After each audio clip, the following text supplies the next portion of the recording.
观众朋友好，这里是大师局，我是唐韵。他走得离奇，案子被封，所有人都以为真相被埋进去了，永远不会再翻出来。可是没有想到，一份叫做《地狱日记》的东西突然出现，于朦胧被囚禁了，祈求放过他。9月8日，我与他们交易。这句话出现在他最亲近的一位朋友，作家汪于岑的笔下。那天是雪月之夜，也是他出事的前一天。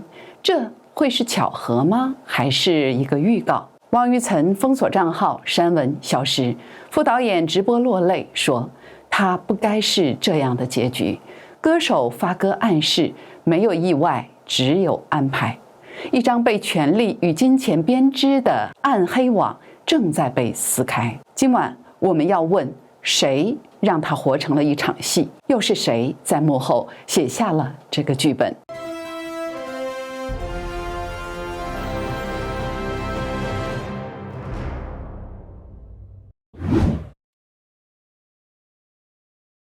咱们就先从最震撼的说起。最近呢，网上疯传几张截图，据说是来自一位名字叫做汪于岑的作家的 Instagram。汪于岑是谁？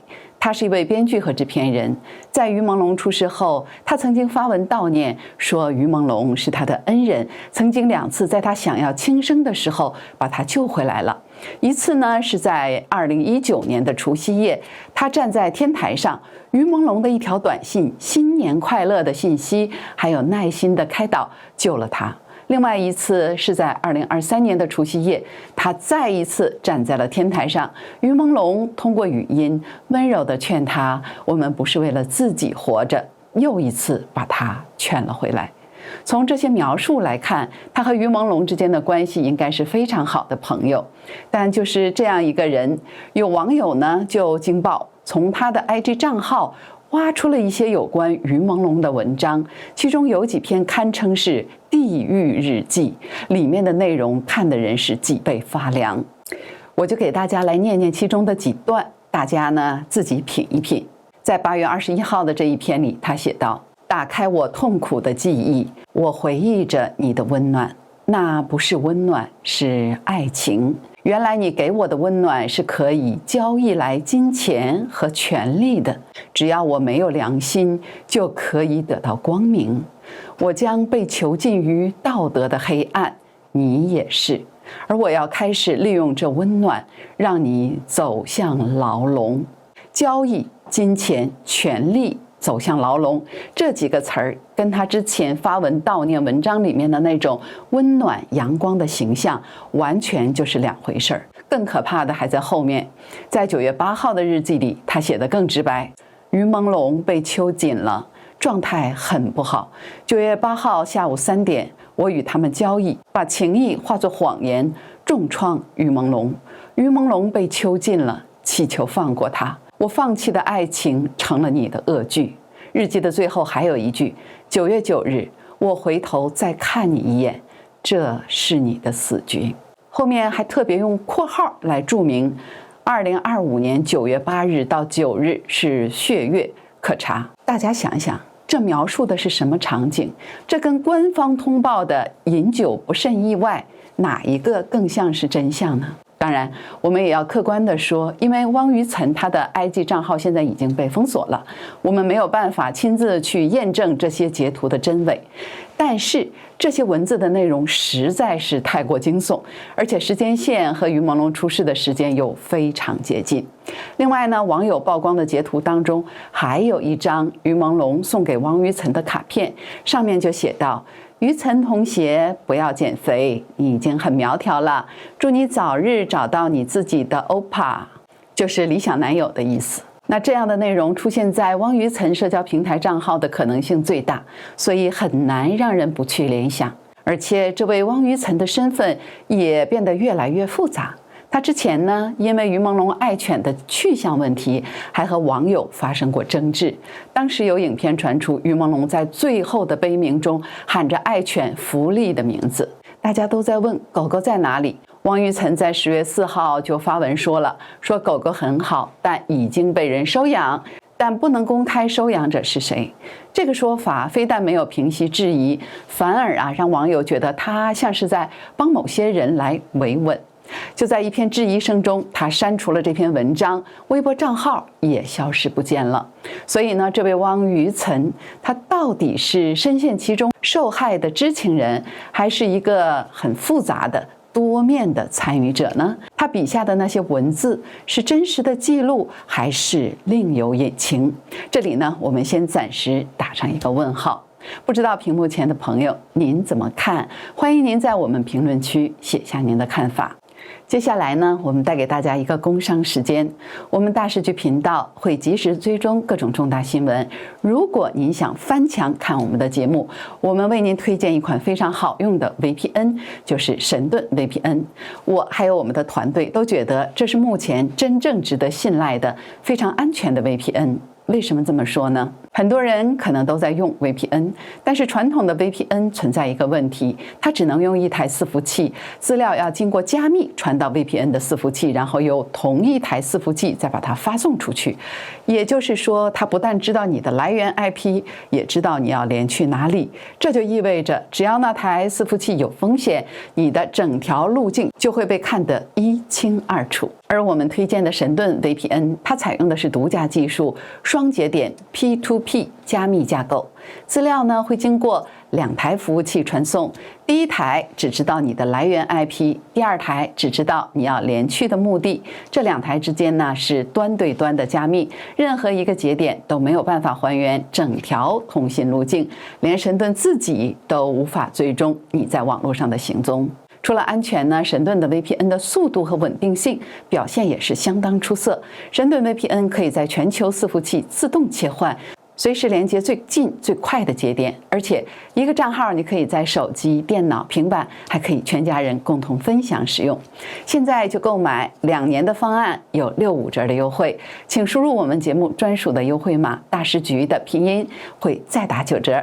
30天内，如果您要是不满意，我们会给您全额退款啊，可以说是无风险的试用。请点击我们节目下方描述栏的购买链接购买。如果说汪于岑的日记是从一个非常私人，甚至有些灰暗的角度揭开了事件的一角，那么接下来的这位副导演的发声，就是从一个专业的第三方的角度告诉我们于朦胧他到底是一个怎么样的人。这位副导演是电视剧《一伞烟雨》的副导。《一伞烟雨》是2024年12月在爱奇艺独家播出的一部于朦胧主演的古装奇幻爱情剧。这位副导演在小红书开了直播，就是为了替于朦胧说几句话。他说的话没有什么惊天动地的爆料，但全都是细节，而这细节呢，最能体现一个人的人品。他说呀，于朦胧是非常专业敬业，所有的动作都是行云流水，一看就是平时下过苦功的。他说于朦胧的人品极好，是教养刻在骨子里。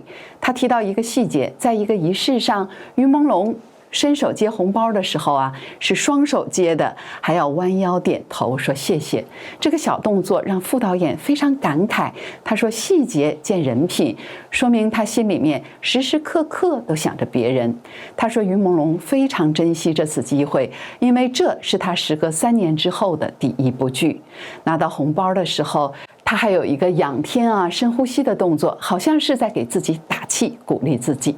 副导演在直播情绪非常低落，他说好压抑，他觉得像于朦胧这么好的人，不应该是这样的结局。那这场直播引来了很多网友的共鸣，弹幕里刷满了善良的人不该如此被对待，我们都不是粉丝，只是觉得他很惨，盼天明。还有人说自己只是因为提了他的名字，夸他帅，就被禁言1个月，可见这言论管控有多么的离谱。这位副导演的发声为什么这么重要呢？因为在整个事件中，我们看到的是太多圈内人选择了沉默，而他呢，作为一个合作者，他愿意站出来，从人品的角度去肯定于朦胧，这本身就是一种无声的抗议。他告诉我们受害者是一个温暖、善良、努力的好演员，这就让所谓的意外的说法显得是苍白无力。随着网友们的深挖，越来越多的人还有公司都被卷入了这场风波。其中有2位新生代歌手，一个是吴瑶涛，还有一个是周品，以及他们背后的公司发霉橘子文化传媒成了新的焦点。我们就来梳理一下他们之间的关系，有点像在看一部悬疑片。这个吴瑶涛是发霉橘子旗下的艺人，我就觉得奇怪竟然有这么奇葩的名字叫发霉的橘子。有网友就指认说，他疑似出现在于朦胧案的几个关键现场，包括邻居从猫眼里拍到的神秘聚会，画面里案发当晚有人听到于朦胧叫声的宝格丽酒店里面也拍到了和他相似的身影，甚至有人说，在7月16日于朦胧被人监控的时候，旁边那个戴着口罩的男子很像这个吴瑶涛。当时的于朦胧是表情呆滞，手指在不停地敲击着手机，像是在发求救信号。那再来看看这个周品，他本名叫做周以哲，他是吴瑶涛的老板，也是发霉橘子公司的董事长。他跟于朦胧的关系也不一般，他曾经在于朦胧出道的初期为他写过歌。于朦胧去世后他在社交平台上发了一句“一经落，万物生”。那这句话就引发了巨大的争议，很多人质疑他这是在影射于朦胧的事件。还有一个人就是杜强，这个名字是整个关系网的关键。他是于朦胧的经纪人，同时呢，他也是发霉橘子公司的高管和监事。这更让人不寒而栗的是有网友就挖出了，除了于朦胧，还有乔任梁，还有任娇等多位非正常离世的艺人，他们都和杜强这个经纪人有关系。你看于朦胧的经纪人是这家公司的监事，这家公司的老板和于朦胧又有旧交，而这家公司旗下的艺人又疑似出现在多个案发现场，这几个人就这样被一张复杂的利益网整个给串联了起来。更让人觉得诡异的是这个吴瑶涛在于朦胧去世后还发布了一首新歌，歌名叫做《楚门》，里面的歌词你听听简直就是在为于朦胧这件事写的注脚。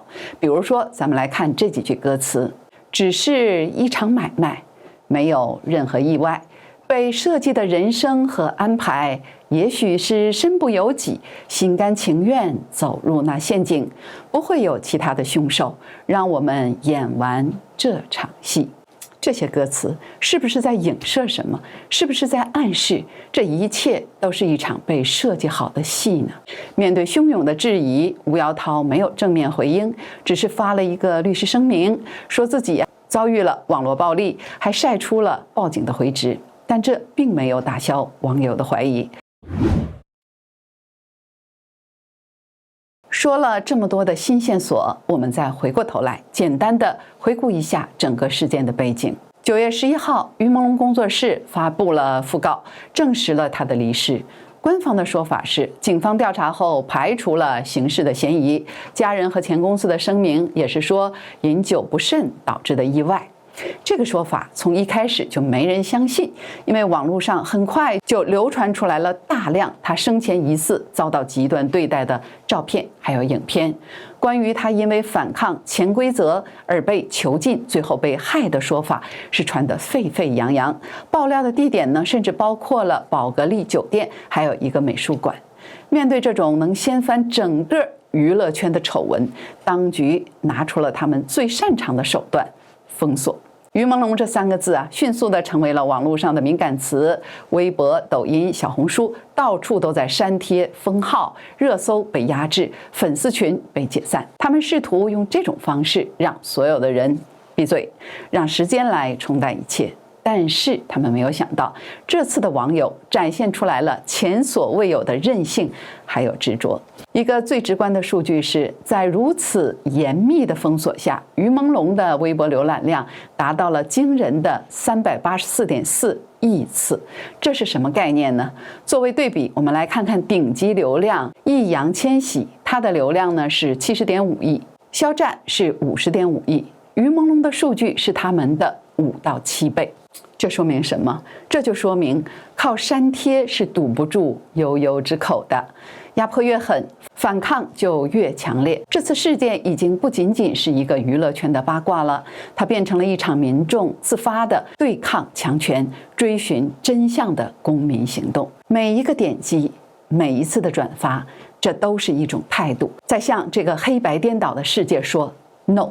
观众朋友，您有没有因为讨论这件事情被删帖或者是禁言的经历呢？您认为我们普通人还能做些什么来帮助追寻真相？请在评论区分享您的故事和想法。好啦，我们今天就把于朦胧事件的几个最新进展给大家做了一遍梳理，从疑似的知情人的地狱日记，再到圈内副导演的良心发声，再到那张牵扯出更多人的利益网络，线索是越来越多了，但谜团也越来越深。官方给出的是一个简单到苍白的意外的结论，而网民们接力挖出来的却是一个个有着完整人物关系、作案动机的黑暗故事。到底哪个才是真相？也许我们永远也等不到一份官方的令人信服的调查报告。但是，只要有人在问，有人在追，还有人记得那个在镜头前温暖的微笑，在开机仪式上谦卑鞠躬的年轻人，那么这件事情就还没有结束。黑暗无法永远遮蔽光明，我们能做的就是持续的关注，持续的发声，不让他的名字被遗忘，不让这份滔天的冤屈就这样无声无息地消失在被操控的互联网里。